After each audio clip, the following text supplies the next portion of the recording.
Hi friends, ഇനി ഞാൻ നിങ്ങളായിട്ട് ഷെയർ ചെയ്യുന്നത് ഈ ലോക്ക്ഡൗൺ സമയത്ത് നിങ്ങൾക്ക് ഇറച്ചി മീനൊന്നും കിട്ടിയില്ലെങ്കിൽ ഉണ്ടാക്കാൻ പറ്റുന്ന നല്ല ടേസ്റ്റി ആയിട്ടുള്ള ഒരു ഊണാണ്. ഇത് നമുക്ക് തൊടുവിലുള്ള പപ്പായ, ചേമ്പ് ഇതൊക്കെ വെച്ചിട്ട് നല്ല വെറൈറ്റി ആയിട്ട് എങ്ങനെ ഉണ്ടാക്കുക എന്നുള്ളത് കാണിക്കാൻ വേണ്ടിയിട്ടാണ്. ആദ്യം തന്നെ ചേമ്പ് കറി ഉണ്ടാക്കാൻ വേണ്ടിയിട്ട് ഒരു കുക്കർ എടുത്ത് വെച്ചിട്ടുണ്ട്. അതിലേക്ക് ചേമ്പ് തൊലിയൊക്കെ കളഞ്ഞ് കഴുകി എടുത്തിട്ട് കഷ്ണങ്ങളാക്കി ഇതിട്ട് കൊടുക്കുന്നുണ്ട്.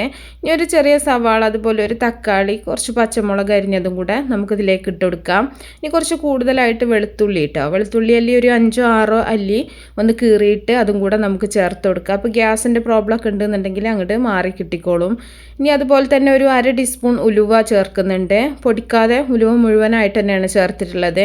ഒരു 1/2 ടീസ്പൂൺ മഞ്ഞൾപ്പൊടി, അതുപോലെ തന്നെ നിങ്ങളുടെ എരിവിന് ആവശ്യമായിട്ടുള്ള മുളക് പൊടിയും കൂടെ ചേർത്ത് കൊടുക്കുക. ഇനി ഒരു ടേബിൾ സ്പൂൺ മല്ലിപ്പൊടിയാണ് ചേർക്കുന്നത്. ഞാനിവിടെ ഒരു 6 ചേമ്പ് എടുത്തിട്ടുണ്ടായിരുന്നുള്ളൂ കേട്ടോ. അതൊന്ന് കഷ്ണങ്ങളാക്കി എടുത്താണ്, അതിലേക്കുള്ള അളവാണ് കേട്ടോ അതൊക്കെ. ഇനി ഒരു 1/4 ടീസ്പൂൺ ഗരം മസാലയും കൂടെ ചേർത്തിട്ടുണ്ട്. ഇനി നമുക്ക് ആവശ്യത്തിനുള്ള ഉപ്പും കൂടെ ചേർത്ത് കൊടുക്കാം. എന്നിട്ട് വേവാൻ ആവശ്യത്തിന് വെള്ളം കൂടെ ഒഴിച്ചിട്ട് നമുക്കിതൊന്ന് അടച്ചു വെച്ചിട്ടൊന്ന് വേവിച്ചെടുക്കാം. ഒരു 2 വിസിൽ വരുന്നേരം ഒന്ന് വെയിറ്റ് ചെയ്താൽ മതി കേട്ടോ.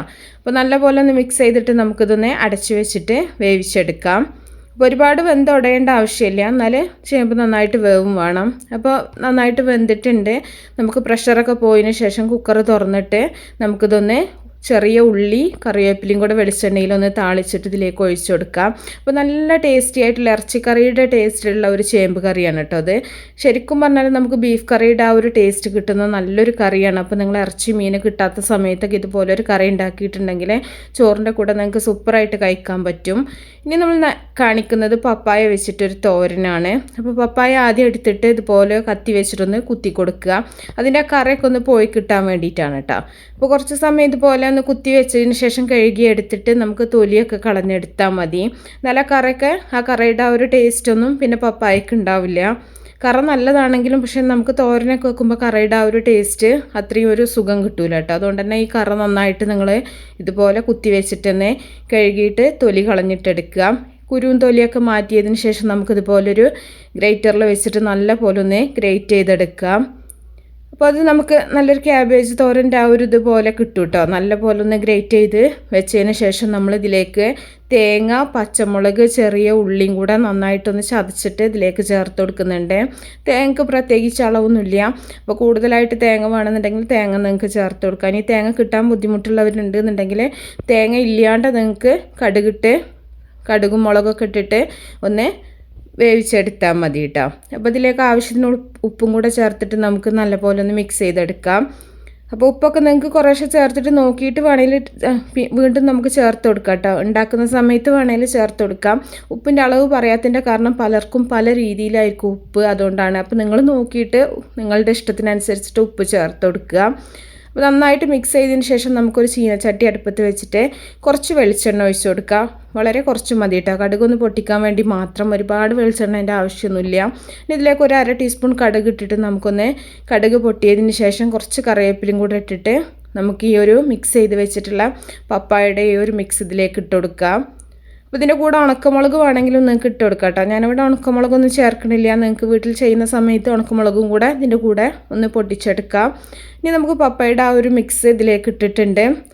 എന്നിട്ട് നല്ലപോലെ നമുക്കിതൊന്ന് മിക്സ് ചെയ്തെടുക്കുക. എന്നിട്ട് ചെറിയ തീയിലാക്കിയിട്ട് നമുക്കിതൊന്ന് അടച്ച് വെച്ചിട്ടൊന്ന് വേവിച്ചെടുത്താൽ മതി. വളരെ കുറഞ്ഞ സമയത്തിനുള്ളിൽ തന്നെ നമുക്കിത് കുക്കായി കിട്ടും. അപ്പോൾ അതിലുള്ള ആ ഒരു വെള്ളത്തിൽ കിടന്ന് തന്നെ ഇത് നന്നായിട്ട് വേവിട്ട് എക്സ്ട്രാ നമ്മൾ വെള്ളമൊന്നും ചേർക്കേണ്ട ആവശ്യമില്ല. അപ്പോൾ നല്ല പോലെ തന്നെ നമ്മുടെ ഈ ഒരു കറുത്തിൻ്റെ തോരൻ ഇവിടെ റെഡി ആയിട്ടുണ്ട്. സൂപ്പർ ടേസ്റ്റാണ് കേട്ടോ. വേറെ പുറത്തുനിന്ന് പച്ചക്കറികളൊന്നും കിട്ടില്ല എന്നുണ്ടെങ്കിൽ നിങ്ങൾക്ക് ഇതുപോലെ ചെയ്താൽ മതി. ഇനി ഞാൻ കാണിക്കുന്നത് വെണ്ടക്ക, ഒരു വ്യത്യസ്തമായിട്ടുള്ളൊരു വെണ്ടക്ക ഫ്രൈ ആണ്. അപ്പോൾ അതിന് വേണ്ടിയിട്ട് ഇഞ്ചി, വെളുത്തുള്ളി കുറച്ച് ഇട്ടിട്ടുണ്ട്. അതിലേക്ക് ആവശ്യത്തിനുള്ള ഉപ്പ്, കുറച്ച് മഞ്ഞൾപ്പൊടി, അതുപോലെ എരിവിനാവശ്യമായിട്ടുള്ള മുളക് പൊടിയും കൂടെ ചേർത്ത് കൊടുക്കാം. വെണ്ടക്ക പ്രത്യേകിച്ച് അളന്നിട്ടൊന്നല്ല എടുത്തിട്ടുള്ളത്, അതുകൊണ്ടാണ് ഞാൻ അളവൊന്നും പറയാത്തത്. ഇനി ഒരു കുറച്ച് കോൺഫ്ലോറും കൂടെ ചേർക്കുന്നുണ്ട്. കോൺഫ്ലോർ ചേർക്കുമ്പോൾ നല്ല ക്രിസ്പി ആയിട്ടാവും ഉണ്ടാവുക. കുറച്ച് വെള്ളം കൂടെ ചേർത്തിട്ട് നമുക്ക് നല്ല പോലെ ഒന്ന് മിക്സ് ചെയ്തെടുക്കുക. വെള്ളത്തിന് പകരം വേണമെങ്കിൽ മുട്ടയുടെ വെള്ളം ചേർത്തിട്ട് നിങ്ങൾക്ക് ഇതുപോലെ മിക്സ് ചെയ്തെടുക്കാം കേട്ടോ. എന്നിട്ട് നമുക്ക് കഷ്ണങ്ങളാക്കി വെച്ചിട്ടുള്ള വെണ്ടക്ക ഇതിലേക്ക് ഇട്ടിട്ട് നല്ല പോലെ ഒന്ന് മിക്സ് ചെയ്തെടുക്കാം. അപ്പോൾ ഇതുപോലെ മിക്സ് ആക്കിയിട്ട് നിങ്ങൾ ഒരു 5 മിനിറ്റ് ഒന്ന് മാറ്റി വെക്കുകയാണെന്നുണ്ടെങ്കിൽ വെണ്ടക്കയിൽ നന്നായിട്ട് തന്നെ ഉപ്പ് എരിവൊക്കെ നല്ല പോലെ തന്നെ ആയി കിട്ടും. അപ്പോൾ ഒരു 5 മിനിറ്റിന് ശേഷം നമുക്കിത് ഫ്രൈ ചെയ്തെടുക്കാം. അപ്പോൾ നിങ്ങൾക്ക് കുട്ടികൾ ചിക്കൻ ഫ്രൈ 65 ഒക്കെ കഴിക്കുന്ന ആ ഒരു ടേസ്റ്റ് തന്നെ ഇതിൻ്റെ ആ ഒരു കോട്ടിങ് നല്ല ക്രിസ്പി ആയിട്ട് നല്ല രീതിയിൽ തന്നെ നിങ്ങൾക്ക് കഴിക്കാൻ പറ്റും. അപ്പോൾ ആവശ്യത്തിനുള്ള വെളിച്ചെണ്ണ ചൂടാക്കിയിട്ട് നമുക്കതിലേക്ക് ഇട്ടിട്ട് നല്ല പോലെ ഒന്ന് ഫ്രൈ ആക്കി എടുക്കാം. ഈ ഒരു വെണ്ടക്ക ഫ്രൈക്ക് പ്രത്യേകത എന്ന് പറഞ്ഞാൽ നമ്മൾ എടുത്ത ആ ഒരു ക്വാണ്ടിറ്റി ഫ്രൈ ചെയ്താലും ഉണ്ടാവും കേട്ടോ. മറ്റേ സാധാരണ വെണ്ടക്ക നമ്മൾ ഉപ്പും മുളക് ഇട്ടിട്ട് വറുക്കുകയാണെന്നുണ്ടെങ്കിൽ വെണ്ടക്കേൻ്റെ അളവ് അങ്ങോട്ട് കുറയുകയാണ് ചെയ്യാറുള്ളത്.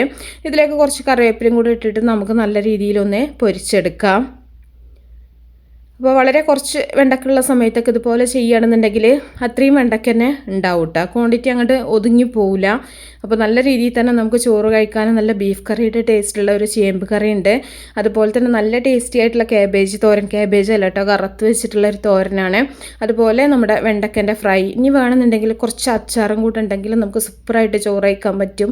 ഇനി വേണമെന്നുള്ളവർക്ക് ഓംലെറ്റോ പപ്പടമൊക്കെ പൊരിച്ചാൽ മതി. അപ്പോൾ ഈ ഒരു ലോക്ക്ഡൗൺ സമയത്ത് തൊടുവിലുള്ള സാധനങ്ങൾ വെച്ചിട്ടുണ്ടെങ്കിൽ നിങ്ങൾക്ക് നല്ല രീതിയിൽ നല്ല ഉഷാറായിട്ട് ഊണ് കഴിക്കാൻ പറ്റും, അധികം ചിലവൊന്നും ഇല്ലാണ്ട്.